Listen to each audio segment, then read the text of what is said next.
Dalam riwayat yang terkenal, sahabat Mu'ad bin Jabal itu dimarahin Rasul, afattanun anta ya Mu'ad, hei Mu'ad, kamu jangan bikin onar. 3 kali beliau bilang itu dan marah. Gara-gara apa? Sholat zuhurnya lama, sementara makmumnya ada tukang bakso, tukang daging, tukang korma, tukang daging, semuanya itu buru-buru mau pulang. UJN TV. Oke. Warahmatullahi wabarakatuh. Bismillah, masya Allah, la yasukul khaira illallah. Bismillah, masya Allah, la yusrifus. Kalau begitu kita ngaji Asy-Syama'il Al-Muhammadiyah. Kenapa Asy-Syama'il Al-Muhammadiyah? Karena kitab ini sungguh luar biasa dan sangat dibutuhkan pada zaman sekarang ini. Karena kitab ini sungguh berisi keseharian baginda Rasulullah Shallallahu Alaihi Wasallam yang sungguh luar biasa, yang mungkin ada bagian-bagian yang orang-orang itu tidak mengetahuinya atau terskip, ya, kalau bahasa sekarang terskip, terlewatkan. Maka Imam At-Tirmizi, penulis kitab ini namanya Abi Surah At-Tirmizi, atau kita menyebutnya dengan Imam At-Tirmizi, dari kota Tirmiz, Uzbekistan. Ya, satu kampung negara dengan Imam Al-Bukhari. Pernah dengar Imam Al-Bukhari? Imam Al-Bukhari penulis kitab Sahihul Bukhari, kitab paling sahih setelah Al-Quran.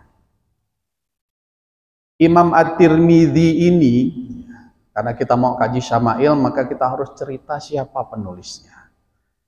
Imam At-Tirmidzi ini adalah bukan berasal dari bangsa Arab. Uzbekistan itu bukan Arab. Iran itu bukan Arab. Mesir itu bukan Arab. Kalau sekarang orang menyebutnya Timur Tengah, padahal Mesir itu masuk dalam benua Afrika. Bayangkan orang bukan Arab, tapi menulis satu kitab yang luar biasa. Kita sebut Imam Al-Bukhari dari kota Bukhara, Uzbekistan. Beliau menulis 7.000 sekian hadis yang luar biasa, yang sampai sekarang masih bisa kita rasakan manfaatnya. Maka beliau punya murid kesayangan yang namanya Imam At-Tirmidzi, penulis kitab Sunan At-Tirmizi,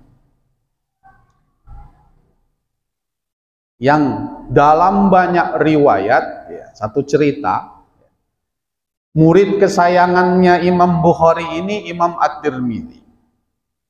Satu ketika beliau itu, ketika mencari hadis, orang dulu itu kalau mencari hadis datang ke ulama minta diriwayatkan hadis. Maka beliau sudah menulis 2 jilid kitab yang diriwayatkan oleh salah seorang syekh yang ada di kota Bukhara. Maka ketika beliau bertemu dengan syekh itu dan syekh itu membacakan hadis-hadisnya, kalau ulama hadis dulu itu setoran hadisnya hafalan, kalau kita buku. Maka Imam At-Tirmidzi itu menghafal lebih dari 100.000 hadis beserta matannya. Maka Imam At-Tirmidzi ketika menghadap kepada gurunya, ternyata ketika beliau mau menyimak pembacaan gurunya, beliau salah bawa kitab. Kitab yang dibawa kitab kosong, belum ditulis. Maka gurunya marah dan kemudian mengatakan, apakah kau ingin menyia-nyiakan waktuku dengan membawa kitab kosong? Kata Imam At-Tirmidzi, tidak guru, saya sudah hafal apa yang engkau bacakan. Maka gurunya kemudian meminta Imam At-Tirmidzi mengulang semua hadis yang disampaikan oleh gurunya, dan Imam At-Tirmidzi mengulangnya tanpa ada kesalahan sedikit pun. Dan ini juga yang dilakukan oleh Imam Al-Bukhari ketika beliau menulis hadis Sahih Al-Bukhari. Di usianya yang masih muda, beliau dites oleh para ulama-ulama besar, dites hadis tanpa melihat kitab, jumlahnya puluhan ribu hadis. Zaman sekarang orang bisa hafal 40 hadis dengan riwayatnya haddasana yang kalau dari zaman sekarang sampai ke Rasulullah kita harus menyebut 38 nama. Kira-kira ada yang sanggup nggak sekarang? Maka Imam At-Tirmidzi menulis ini dalam rangka kerinduannya kepada baginda Rasulullah Sallallahu Alaihi Wasallam. Maka kata Imam At-Tirmidzi, kalau orang punya kitabku, kalau orang punya kitab hadisku, dia taruh di rumah, itu seakan-akan Rasulullah tinggal di rumahnya dan berbincang-bincang dengan tuan rumahnya. Maka salah satu keistimewaan kitab ini ditulis 240 Hijriyah. Imam Bukhari itu 209 Hijriyah. Jaraknya dengan Rasulullah itu 200 tahun. Maka salah satu keistimewaan kitab ini adalah apa? Kata guru-guru saya di Al-Azhar Mesir, orang yang baca kitab ini dari awal sampai akhir, maka Allah akan kasih kesempatan untuk bertemu dengan Rasulullah Sallallahu Alaihi Wasallam di dalam mimpi. Dan ini sudah dibuktikan. Maka beliau menulis ini mulai dari sifat fisiknya Rasulullah, 400 sekian hadis, 56 bab. Saya sudah baca ini khatam, ngaji di mana-mana sudah ada yang selesai. Bab yang pertama cerita tentang fisiknya Rasulullah. Rasulullah itu matanya seperti apa, hidungnya seperti apa, pipinya seperti apa, dadanya seperti apa, tangannya seperti apa. Kalau berjalan bagaimana, rambutnya panjangnya semana, kalau dicukur paling mentok kayak gimana. Alisnya Rasul seperti apa, kalau beliau tersenyum giginya kelihatan atau tidak. Itu semua dijelaskan oleh Imam At-Tirmidzi. Sampai kepada bagaimana Rasul makan, apa makanan kesukaan Rasul, apa yang dilakukan Rasul ketika bangun tidur dan sebelum tidur, apa yang diobrolkan Rasul dengan istrinya sebelum tidur, sampai pada persoalan-persoalan yang menurut kami itu membuat kita melihat betapa Rasulullah Shallallahu Alaihi Wasallam itu manusia biasa. Rasul makan manusia biasa.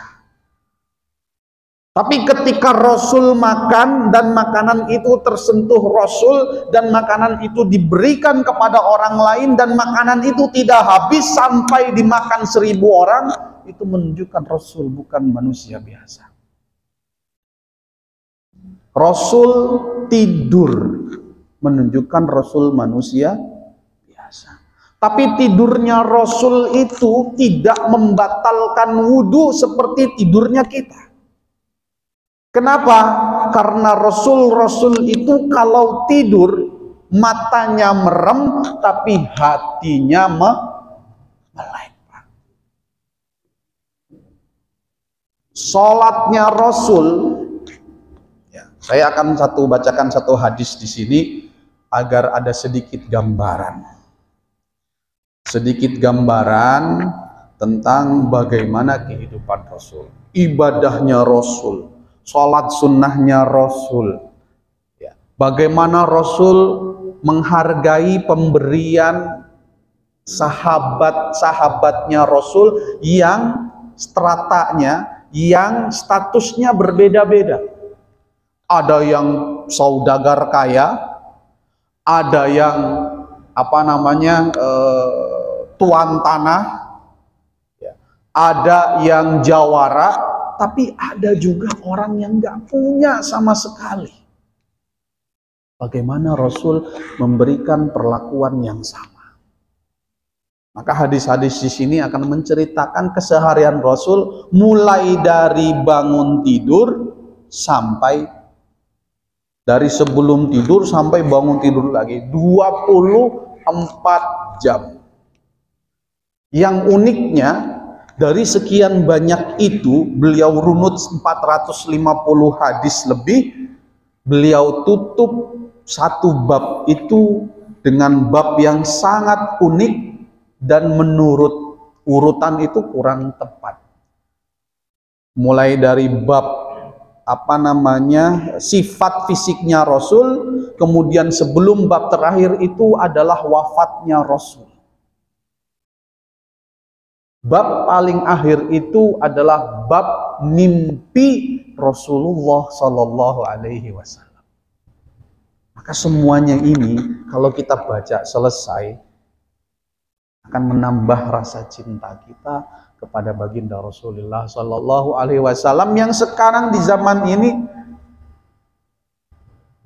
kita melihat betapa akhlak itu sudah semakin berkurang jauh. Maka saya ingin membaca satu hadis. Satu hadis tabarrukan dengan hadis baginda Rasulullah Sallallahu Alaihi Wasallam terkait dengan ibadah. Karena saya tidak tahu ini akadnya bagaimana ini akadnya. Karena kebetulan saya alhamdulillah malam ini kosong. Jadi kalau saya baca semuanya tidak cukup. Ada satu sahabat. Sahabat ini kepingin banget bisa makmum dengan Rasulullah Sallallahu Alaihi Wasallam. Kita kalau kepingin makmum, tentu kita pilih imam yang bagus, bener nggak? Sholat taraweh saja kadang-kadang kita pilih. Ini yang imam Pak Jamal atau bukan? Ini yang imam Masjid Istiqlal atau bukan? Ini yang imam kadang-kadang suaranya bagus tapi bacaannya kurang bagus. Maka satu ketika baginda Rasulullah Sallallahu Alaihi Wasallam, beliau itu punya rutinitas. Rutinitas itu ketika selepas sholat Isya, begitu sudah selesai urusan-urusan dengan sahabat yang menghadap, yang sowan kepada Rasulullah, sebentar beliau pulang ke rumah, tergantung di mana beliau jatahnya di istri yang mana. Selepas pulang, beliau ngobrol dengan istrinya sebentar, kira-kira ukuran 50 ayat. Tuh, Rasulullah itu masih ngajak ngomong istrinya, Pak. Bapak-bapak kalau pulang ke pos satpam, ke pos kamling, ke pos yang lain atau mana? Rasul pulang ketemu istrinya dan bercanda. Maka ada musamarati Rasulillah Sallallahu Alaihi Wasallam. Disitulah istrinya bertanya dan Rasul menjawab. Selepas itu beliau tidur, nanti beliau bangun jam 10, jam 11 malam. Ibadah, sholat sampai subuh. Seumur hidup beliau. Maka ada satu hadis, Bismillahirrahmanirrahim, ini nomor 264. Nanti kalau mau ngaji di sini harus punya kitab, ya, agar kebagian berkahnya. Haddasana Mahmud bin Ghailan, haddasana Sulaiman bin Harb, haddasana Syu'bah anil A'mas, an Abi Wa'il, an Abdullah bin Mas'ud. Tahu Abdullah bin Mas'ud, Pak? Pernah dengar sahabat Abdullah bin Mas'ud? Itu sahabat yang disayang sama Rasul. Jalur bacaan kita, jalur ngaji kita Bismillahirrahmanirrahim. Alhamdulillahi rabbil alamin. Jalur riwayat Hafs yang kita baca orang kebanyakan di Indonesia itu melalui jalur sahabat Abdullah bin Mas'ud. Kita kan ngaji ini ada jalurnya. Ngaji itu ada jalurnya yang harus dipertanggungjawabkan. Sama kayak sholat. Shollu kama ra'aitumuni usolli. Sholatlah sebagaimana kamu melihat aku sholat. Yang lihat sholatnya Rasul siapa? Sahabat. Maka penting ilmu itu harus ditanya, Anda ngaji sama siapa? Agar apa? Agar tidak timbul pemahaman-pemahaman yang berbeda. Maka sahabat Abdullah bin Mas'ud ini adalah sahabat yang alim, pinter, cerdas. Kepingin makmum sama Rasulullah Sallallahu Alaihi Wasallam. Beliau itu saking GR-nya pernah nanya sama Rasul, Rasul, sahabat yang paling engkau cintai siapa sih? Beliau sudah GR karena pasti dijawab, kamu ya Abdullah bin Mas'ud. Enggak. Rasul menjawab, Abu Bakar. Oh, Abu Bakar, ya wajar Abu Bakar. Karena teman dari pertama. Jadi mertua lagi. Kalau begitu setelah Abu Bakar siapa Rasul? Habis Abu Bakar, Umar. Umar, ya udah. Habis Umar siapa Rasul? Utsman. Habis Utsman siapa Rasul? Ali. Nggak jadi nanya dah. Nyesel saya nanya. Jadi ternyata Rasul itu saking hebatnya itu memperlakukan semua sahabatnya sama. Ketika kumpul itu tidak ada yang kemudian merasa terpinggirkan. Ketika kumpul itu tidak ada yang kemudian merasa kagak diorangin. Coba kita datang ke majelis, datang ke acara pengajian di rumah pejabat, wali kota, kayak kebetulan tetangga kita. Cuman bedanya dia pejabat, kita orang biasa. Datang kira-kira dikenalin aja udah syukur. Rasulullah enggak. Semuanya disapa, dikenal dengan baik. Maka sahabat Abdullah bin Mas'ud ini satu ketika datang ke Masjid Nabawi, ke rumah Rasul yang sekarang jadi Hujrah Asy-Syarifah. Ya. Beliau nunggu di Raudhah, nanti kalau Rasul keluar beliau pengen makmum. Maka kata Abdullah bin Mas'ud, qala shallaitu lailatan. Aku sholat malam-malam. Sholat malam-malam ini kan nggak mungkin isya, Pak. Karena cuman berdua. Sholat sunnah. Rasul tidak pernah absen seumur hidupnya sholat malam.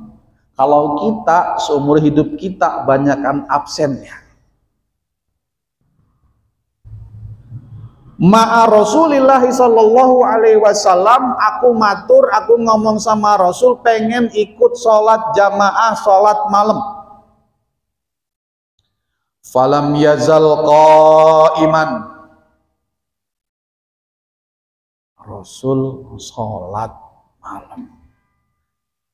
Dalam riwayat yang lain yang panjang, ketika Rasul sholat, Allahu Akbar. Bismillahirrahmanirrahim. Baca Alhamdulillahi Rabbil Alamin. Alif Lam Mim. Tidak terasa sudah 1 juz Rasulullah membaca Al-Quran. Maka disambung dengan sayaqulus sufaha'u minan nasi ma wallahum. Sahabat, wah 1 juz ya 2 juz lah. Ternyata tidak. Tilkar rusulu faddalna ba'dahum. Rasul lanjut ke juz 3. Dan dalam banyak riwayat itu berhenti di juz 6. Rakaat pertama. Kalau Al-Hikmah habis ini bikin program taraweh satu rakaat 6 juz, kira-kira yang bertahan siapa? Imamnya doang sama merbotnya. Imamnya udah dibayar, merbotnya takut dipecat sama ketua DKM-nya. Normalnya orang baca 1 juz, normalnya dengan tartil, bukan Bismillahirrahmanirrahim, Alhamdulillahirrahmanirrahim, amin, Bismillahirrahmanirrahim, Yasin, Allahu Akbar. Kata malaikat, baru mau nyatet nggak jadi, baru mau nyatet nggak jadi, baru mau nyatet nggak jadi. Ukuran normalnya itu 40 menit. Maka tinggal dikali aja 40 kali 6 berapa jam itu. Dalam riwayat yang lain, walam yazal qaiman, dan Rasul enggak ruku-ruku. Ini imam romannya khusyuk banget ini. Kadang-kadang sholat Jumat aja orang baca hal ataka hadisul ghasyiyah, gerutu makmumnya. Ya elah, udah khutbahnya lama, pakai al-ghasyiyah lagi, muter-muter.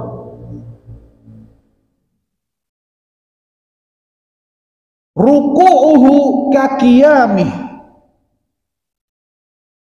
ruku'nya sama lamanya dengan dirinya. Jadi kalau ada yang ngerasa ibadahnya sudah hebat banget, mohon maaf, Bapak masih level 1. Ruku'uhu kakiyami, lama ruku'nya itu sama dengan dirinya. Kita ketemu imam yang ruku'nya 1 menit aja udah gerutu. Ini dengkul udah mau copot rasanya. Apalagi aki-aki, ya Allah, ini imam kagak pengertian banget, gua ada gemeter. Tapi Rasul tahu makmumnya ini Abdullah bin Mas'ud. Jadi ya kita harus memahami hadis dalam banyak versi. Rasul dalam versi yang lain pernah memarahi sahabat yang memperlama dan memperpanjang sholatnya. Dalam riwayat yang terkenal, sahabat Mu'ad bin Jabal itu dimarahin Rasul. Afattanun anta ya Mu'ad, hei Mu'ad, kamu jangan bikin onar. 3 kali beliau bilang itu dan marah. Gara-gara apa? Sholat zuhurnya lama. Sementara makmumnya ada tukang bakso, tukang daging, tukang korma, tukang daging, semuanya itu buru-buru mau pulang. Coba kalau di Al-Hikmah, sholat zuhur, bacanya Yasin. Kira-kira ini yang makmum kapok nggak? Tukang cilok, tukang la ilaha illallah, ini imam gak pengertian banget, kok mau dagang nih. Iya, kenapa? Karena kejadian begitu selesai sholat, Mu'ad noleh, makmumnya udah nggak ada. Maka dia marah-marah, Rasul, sekarang orang-orang udah munafik ini, sholat pada kabur. Pada kabur, bagaimana ceritanya dipanggil? Bukan kabur Rasul, ini yang ngaco katanya. Dimarahin sama Rasul. Mu'ad, kalau jadi imam lihat-lihat makmumnya. Kalau ada anak kecil nangis, dipercepat sholatnya. Kalau ada emak-emak teriak-teriak, buru-buru Mu'ad. Jangan diperpanjang. Aku panjang karena makmumnya engkau. Sama kejadian dengan Abdullah bin Mas'ud. Seorang alim, ahli Quran, mufassir, semuanya ada di Abdullah bin Mas'ud. Orang sahabat Umar itu kalau bingung nanyanya sama Abdullah bin Mas'ud. Sahabat Umar itu sampai beberapa kali tidak tahu maksud daripada ayat Al-Quran.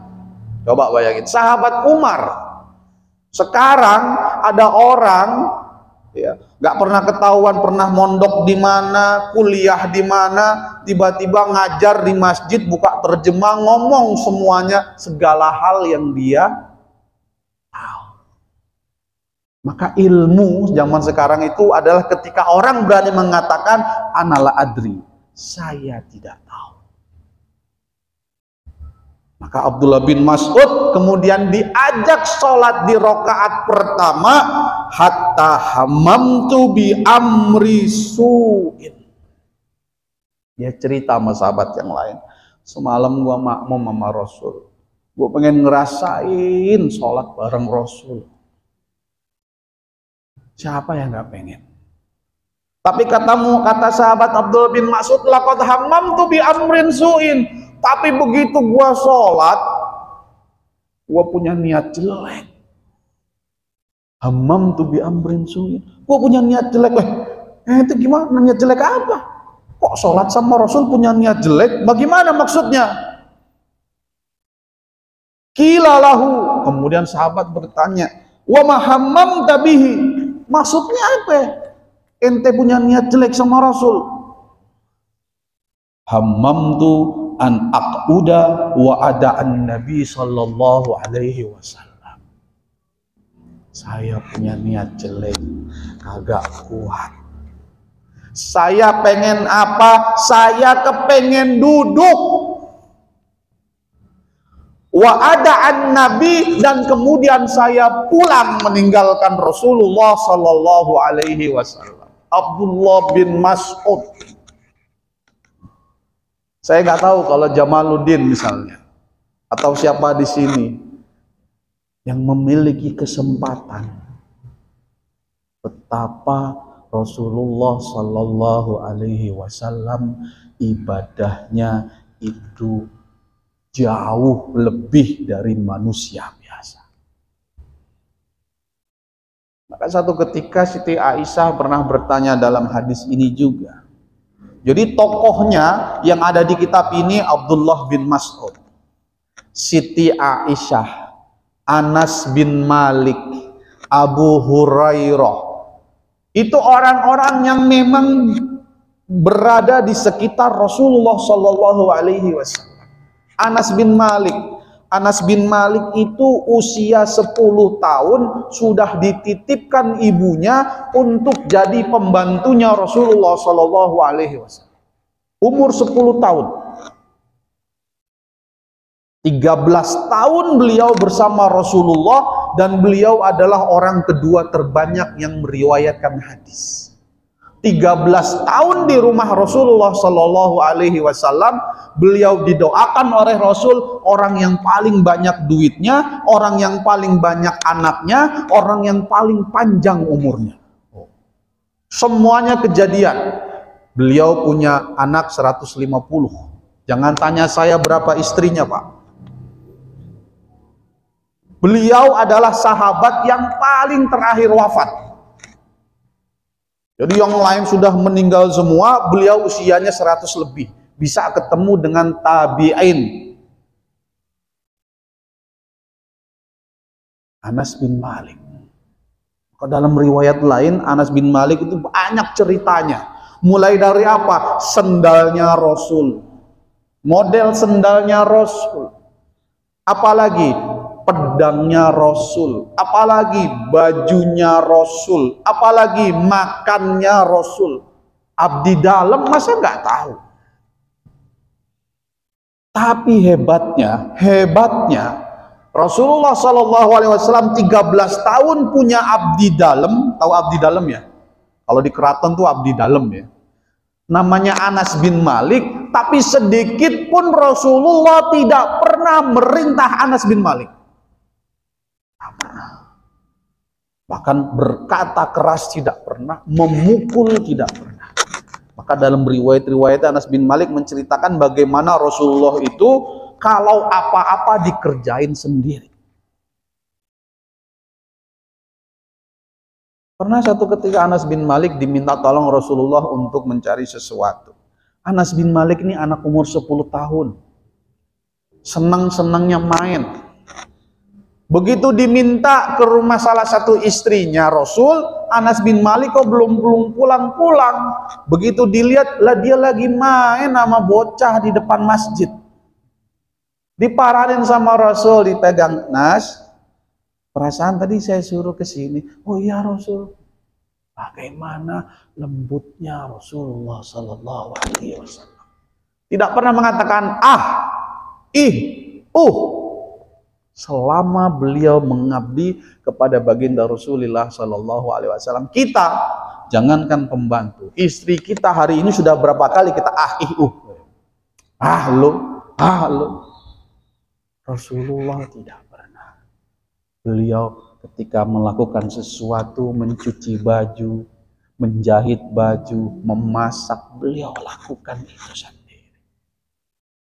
Maka sungguh sifat akhlak seorang Rasulullah Shallallahu Alaihi Wasallam ini menunjukkan bahwa beliau bukan manusia biasa.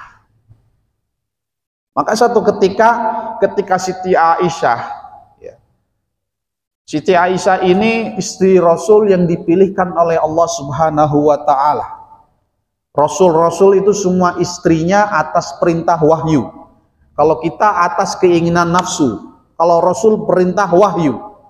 Nikahi ini beliau nikahi, jangan nikahi ini beliau tidak nikahi. Ada satu perempuan yang dilamar oleh Rasul, 2 kali dilamar Rasul ditolak. Siti Aisyah dipilihkan sebagai istri yang cerdas dan paling kuat hafalannya. Maka hadis-hadis yang berkaitan dengan rumah tangga yang tidak mungkin diriwayatkan oleh Abu Hurairah. Kan nggak mungkin Abu Hurairah yang riwayatin Rasulullah mandi junub sekian-sekian, nggak mungkin. Lah emang Abu Hurairah ngintip. Anas bin Malik nggak pernah cerita bagaimana Rasul mengerok air maninya. Yang ada di pakaian ada air mani dikerok. Lah kalau Anas bin Malik bisa tahu lah bagaimana ceritanya itu. Benar nggak? Bagaimana soal perhitungan haid? Bagaimana soal adabul jima? Rasulullah Sallallahu Alaihi Wasallam tidak pernah melihat aurat al-kubronya istri-istrinya. Lah kalau Anas bin Malik yang riwayatin bagaimana ceritanya? Maka ini pentingnya posisi sahabat-sahabat yang ada di sekitar Rasulullah. Dari sini nanti kita juga bisa pelajari kenapa Abu Bakar hadisnya sedikit banget, kenapa Umar hadisnya sedikit, kenapa Utsman sedikit, kenapa Ali sedikit. Itu semua bagian dari kita membaca hadis. Maka sungguh ilmu yang kita punya itu jauh dari para ulama-ulama terdahulu. Kenapa? Karena mungkin kita hanya tahu 1, 2, 3 hadis, tapi kita sudah berani menyalahkan orang, berani menuduh orang, berani mengkafirkan orang. Jangan-jangan bacaan kita yang kurang banyak. Jangan-jangan kita salah dalam memahami hadis-hadis baginda Rasulullah Sallallahu Alaihi Wasallam, orang yang paling halus, orang yang paling lembut, orang yang paling kepingin ngajak umatnya masuk ke surganya bareng-bareng. Sementara di antara kita ada orang-orang yang kepingin ngeluarin saudaranya masuk ke neraka bareng-bareng. Masuk neraka ente, masuk neraka ente, masuk neraka ente. Sedangkan neraka punya bapaknya, Rasulullah tidak. Maka mudah-mudahan ngaji kitab ini membuka sedikit pencerahan kita bagaimana keseharian, bagaimana perilaku, bagaimana sikap, bagaimana santun, bagaimana akhlak mulianya baginda Rasulullah Sallallahu Alaihi Wasallam yang dipuji dalam Al-Quran. Wa innaka la'ala khuluqin azimin, akhlak yang luhur mulia melebihi akhlak nabi-nabi dan rasul yang lain. Maka kita akan lanjutkan pada pertemuan berikutnya. Ngaji ini kadang-kadang 1 hadis nggak cukup 1-2 pertemuan, Pak.